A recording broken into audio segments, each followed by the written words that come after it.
The Waking of Helen by L M Montgomery. Robert Reeves looked somewhat curiously at the girl who was waiting on him at his solitary breakfast. He had not seen her before, arriving at his summer boarding house only the preceding night. It was a shabby farmhouse on the inland shore of a large bay that was noted for its tides, and had wonderful possibilities of light and shade for an impressionist. Reeves was an enthusiastic artist. It mattered little to him that the boarding accommodations were most primitive, the people uncultured and dull, the place itself utterly isolated, as long as he could revel in those transcendent sunsets and sunrises, those marvelous moonlights, those wonderful purple shores and sweeps of shimmering blue water. The owner of the farm was Angus Fraser, and he and his wife seemed to be a reserved, uncouth pair, with no apparent interest in life save to scratch a bear living out of their few stony acres. He had an impression that they were childless, and was at a loss to place this girl who poured his tea and brought in his toast. She did not resemble either Fraser or his wife. She was certainly not beautiful, being very tall and rather awkward, and dressed in a particularly unbecoming dark print wrapper. Her luxuriant hair was thick and black, and was coiled in a heavy knot at the nape of her neck. Her features were delicate but irregular, and her skin was very brown. Her eyes attracted Reeves's notice especially. They were large and dark and full of a half-unconscious, wistful longing, as if a prisoned soul behind them were vainly trying to reveal itself. Reeves could find out nothing of her from herself, for she responded to his tentative questions about the place in the briefest fashion. Afterwards he interviewed Mrs. Fraser cautiously, and ascertained that the girl's name was Helen Fraser, and that she was Angus's niece. Her father and mother are dead, and we've brought her up. Helen's a good girl in most ways, a little obstinate and sulky now and then, but generally she's steady enough, and as for work, there ain't a girl in Bay Beach can come up to her in house or field. Angus calculates she saves him a man's wages clear. No, I ain't got nothing to say against Helen. Nevertheless, Reeves felt somehow that Mrs. Fraser did not like her husband's niece. He often heard her scolding or nagging Helen at her work, and noticed that the latter never answered back. But once, after Mrs. Angus's tongue had been especially bitter, he met the girl hurrying along the hall from the kitchen with her eyes full of tears. Reeves felt as if someone had struck him a blow. He went to Angus and his wife that afternoon. He wished to paint a shore picture, he said, and wanted a model. Would they allow Miss Fraser to pose for him? He would pay liberally for her time. Angus and his wife had no objection. They would pocket the money, and Helen could be spared a spell every day as well as not. Reeves told Helen of his plan himself, meeting her in the evening as she was bringing the cows home from the low shore pastures beyond the marsh. He was surprised at the sudden illumination of her face. It almost transfigured her from a plain, sulky-looking girl into a beautiful woman. But the glow passed quickly. She assented to his plan quietly, almost lifelessly. He walked home with her behind the cows and talked of the sunset and the mysterious beauty of the bay and the purple splendor of the distant coasts. She listened in silence. Only once, when he spoke of the distant murmur of the open sea, she lifted her head and looked at him. "What does it say to you?" she asked. "It speaks of eternity, and to you." "It calls me," she answered simply, "and then I want to go out and meet it, and it hurts me too. I can't tell how or why. Sometimes it makes me feel as if I were asleep and wanted to wake and didn't know how." She turned and looked out over the bay. A dying gleam of sunset broke through a cloud and fell across her hair. For a moment she seemed the spirit of the shore personified, all its mystery, all its uncertainty, all its elusive charm. She has possibilities, thought Reeves.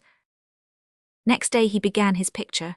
At first he had thought of painting her as the incarnation of a sea spirit, but decided that her moods were too fitful. So he began to sketch her as waiting, a woman looking out across the bay with a world of hopeless longing in her eyes. The subject suited her well, and the picture grew apace. When he was tired of work, he made her walk around the shore with him, or row up the head of the bay in her own boat. He tried to draw her out, at first with indifferent success. She seemed to be frightened of him. He talked to her of many things, the far outer world whose echoes never reached her, foreign lands where he had travelled, famous men and women whom he had met, music, art and books. When he spoke of books, he touched the right chord. One of those transfiguring flashes he delighted to evoke now passed over her plain face. "That is what I've always wanted," she said hungrily, "and I never get them. Aunt hates to see me reading. She says it is a waste of time, and I love it so. I read every scrap of paper I can get hold of, but I hardly ever see a book. The next day Reeves took his Tennyson to the shore and began to read the Idylls of the King to her. "It is beautiful," was her sole verbal comment, but her rapt eyes said everything. After that he never went out with her without a book, now one of the poets, now some prose classic. He was surprised by her quick appreciation of and sympathy with the finest passages. Gradually, too, she forgot her shyness and began to talk. She knew nothing of his world, but her own world she knew and knew well. She was a mine of traditional history about the bay. She knew the rocky coast by heart, and every old legend that clung to it. They drifted into making excursions along the shore and explored its wildest retreats. The girl had an artist's eye for scenery and color effect. "You should have been an artist," Reeves told her one day when she had pointed out to him the exquisite loveliness of a shaft of light falling through a cleft in the rocks across a dark green pool at their base. "I would rather be a writer," she said slowly. "If I could only write something like those books you have read to me. What a glorious destiny it must be to have something to say that the whole world is listening for, and to be able to say it in words that will live forever. It must be the noblest human lot." "Yet some of those men and women were neither good nor noble," said Reeves gently, "and many of them were unhappy." Helen dismissed the subject as abruptly as she always did, when the conversation touched too nearly on the sensitive edge of her soul dreams. "Do you know where I am taking you today?" she said. "No, where?" "What the people here call the Kelpie's Cave. I hate to go there. I believe there is something uncanny about it, but I think you will like to see it. It is a dark little cave in the curve of a small cove, and on each side the headlands of rock run far out. At low tide we can walk right around, but when the tide comes in it fills the Kelpie's Cave. If you were there and let the tide come past the points, you would be drowned unless you could swim, for the rocks are so steep and high it is impossible to climb them." Reeves was interested. "Was anyone ever caught by the tide?" "Yes," returned Helen with a shudder. "Once long ago, before I was born, a girl went around the shore to the cave and fell asleep there, and the tide came in and she was drowned. She was young and very pretty, and was to have been married the next week. I've been afraid of the place ever since." The treacherous cave proved to be a picturesque and innocent-looking spot, with the beach of glittering sand before it, and the high gloomy walls of rock on either hand. "I must come here some day and sketch it," said Reeves enthusiastically. "And you must be the Kelpie, Helen, and sit in the cave with your hair wrapped about you and seaweed clinging to it." "Do you think a Kelpie would look like that?" said the girl dreamily. "I don't. I think it is a wild, wicked little sea imp, malicious and mocking and cruel, and it sits here and watches for victims." "Well, never mind your sea Kelpies," Reeves said, fishing out his Longfellow. "They are a tricky folk, if all tales be true, and it is supposed to be a very rash thing to talk about them in their own haunts. I want to read you The Building of the Ship. You will like it, I'm sure." When the tide turned they went home. "We haven't seen the Kelpie after all," said Reeves. "I think I shall see him some day," said Helen gravely. "I think he is waiting for me there in that gloomy cave of his, and some time or other he will get me." Reeves smiled at the gloomy fancy, and Helen smiled back at him with one of her sudden radiances. The tide was creeping swiftly up over the white sands. The sun was low and the bay was swimming in a pale blue glory. They parted at Clam Point, Helen to go for the cows and Reeves to wander on up the shore. He thought of Helen at first, and the wonderful change that had come over her of late. Then he began to think of another face, a marvelously lovely one with blue eyes as tender as the waters before him. Then Helen was forgotten. The summer waned swiftly. One afternoon Reeves took a fancy to revisit the Kelpie's Cave. Helen could not go. It was harvest time and she was needed in the field. "Don't let the Kelpie catch you," she said to him half seriously. "The tide will turn early this afternoon and you are given to daydreaming." "I'll be careful," he promised laughingly, and he meant to be careful. But somehow when he reached the cave its unwholesome charm overcame him, and he sat down on the boulder at its mouth. "An hour yet before tide time," he said. "Just enough time to read that article on Impressionists in my review and then stroll home by the sandshore." From reading he passed to daydreaming, and daydreaming drifted into sleep, with his head pillowed on the rocky walls of the cave. How long he had slept he did not know, but he woke with a start of horror. He sprang to his feet, realizing his position instantly. The tide was in, far in past the headlands already. Above and beyond him towered the pitiless, unscalable rocks. There was no way of escape. Reeves was no coward, but life was sweet to him, and to die like that, like a drowned rat in a hole, to be able to do nothing but wait for that swift and sure oncoming death. He reeled against the damp rock wall, and for a moment sea and sky and prisoning headlands and white-lined tide whirled before his eyes. Then his head grew clearer. He tried to think. How long had he? Not more than 20 minutes at the outside.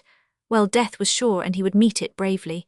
But to wait helplessly. He should go, mad with the horror of it before those endless minutes would have passed. He took something from his pocket and bent his head over it, pressing his lips to it repeatedly. And then, when he raised his face again, a dory was coming around the headland on his right, and Helen Fraser was in it. Reeves was dizzy again with the shock of joy and thankfulness. He ran down over the little stretch of sand, still uncovered by the tide, and around to the rocks of the headlands against which the dory was already grating. He sprang forward impulsively and caught the girl's cold hands in his as she dropped the oars and stood up. "Helen, you have saved me. How can I ever thank you? He broke off abruptly, for she was looking up at him, breathlessly and voicelessly, with her whole soul in her eyes. He saw in them a revelation that amazed him. He dropped her hands and stepped back as if she had struck him in the face. Helen did not notice the change in him. She clasped her hands together and her voice trembled. "Oh, I was afraid I should be too late. When I came in from the field, Aunt Hannah said you had not come back, and I knew it was tide time, and I felt somehow that it had caught you in the cave. I ran down over the marsh and took Joe Simmons' dory, if I had not got here in time." She broke off shiveringly. Reeves stepped into the dory and took up the oars. "The Kelpie would have been sure of its victim then," he said, trying to speak lightly. "It would have almost served me right for neglecting your warning. I was very careless. You must let me row back. I am afraid you have overtasked your strength trying to cheat the Kelpie." Reeves rowed homeward in an absolute silence. Helen did not speak and he could not. When they reached the dory anchorage, he helped her out. "I think I'll go out to the point for a walk," he said. "I want to steady my nerves. You must go right home and rest. Don't be anxious, I won't take any more chances with sea kelpies." Helen went away without a word, and Reeves walked slowly out to the point. He was grieved beyond measure at the discovery he believed he had made. He had never dreamed of such a thing. He was not a vain man, and was utterly free from all tendency to flirtation. It had never occurred to him that the waking of the girl's deep nature might be attended with disastrous consequences. He had honestly meant to help her, and what had he done? He felt very uncomfortable. He could not conscientiously blame himself, but he saw that he had acted foolishly, and of course he must go away at once, and he must also tell her something she ought to know. He wished he had told her long ago. The following afternoon was a perfect one. Reeves was sketching on the sandshore when Helen came. She sat down on a camp stool a little to one side, and did not speak. After a few moments, Reeves pushed away his paraphernalia impatiently. "I don't feel in a mood for work," he said. "It is too dreamy a day. One ought to do nothing to be in keeping. Besides, I'm getting lazy now that my vacation is nearly over. I must go in a few days." He avoided looking at her, so he did not see the sudden pallor of her face. "So soon," she said in a voice expressive of no particular feeling. "Yes, I ought not to have lingered so long. My world will be forgetting me, and that will not do. It has been a very pleasant summer, and I shall be sorry to leave Bay Beach." "But you will come back next summer?" asked Helen quickly. "You said you would." Reeves nerved himself for his very distasteful task. "Perhaps," he said with an attempt at carelessness, "but if I do so I shall not come alone. Somebody who is very dear to me will come with me, as my wife. I have never told you about her, Helen, but you and I are such good friends that I do not mind doing so now. I am engaged to a very sweet girl, and we expect to be married next spring." There was a brief silence. Reeves had been vaguely afraid of a scene and was immensely relieved to find his fear unrealized. Helen sat very still. He could not see her face. Did she care after all? Was he mistaken? When she spoke, her voice was perfectly calm. "Thank you, it is very kind of you to tell me about her. I suppose she is very beautiful." "Yes, here is her picture. You can judge for yourself." Helen took the portrait from his hand and looked at it steadily. It was a miniature painted on ivory, and the face looking out from it was certainly lovely. "It is no wonder you love her," said the girl in a low tone as she handed it back. "It must be strange to be so beautiful as that." Reeves picked up his Tennyson. Shall I read you something? What will you have? Read Elaine, please. I want to hear that once more. Reeves felt a sudden dislike to her choice. Wouldn't you prefer something else? He asked, hurriedly turning over the leaves. Elaine is rather sad. Shan't I read Guinevere instead? No, said Helen in the same lifeless tone. I have no sympathy for Guinevere. She suffered and her love was unlawful, but she was loved in return. She did not waste her love on someone who did not want or care for it. Elaine did, and her life went with it. Read me the story. Reeves obeyed. When he had finished, he held the book out to her. Helen, will you take this Tennyson from me in remembrance of our friendship and of the Kelpie's cave? I shall never forget that I owe my life to you. Thank you. She took the book and placed a little thread of crimson seaweed that had been caught in the sand between the pages of Elaine. Then she rose. I must go back now. Aunt will need me. Thank you again for the book, Mr. Reeves, and for all your kindness to me. Reeves was relieved when the interview was over. Her calmness had reassured him. She did not care very much after all. It was only a passing fancy, and when he was gone she would soon forget him.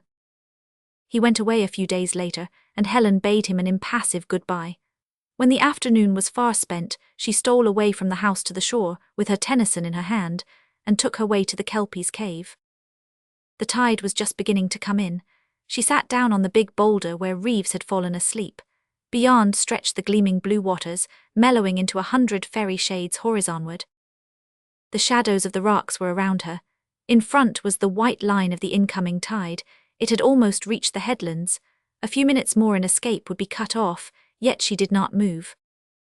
When the dark green water reached her, and the lapping wavelets swished up over the hem of her dress, she lifted her head, and a sudden strange smile flashed over her face. Perhaps the Kelpie understood it.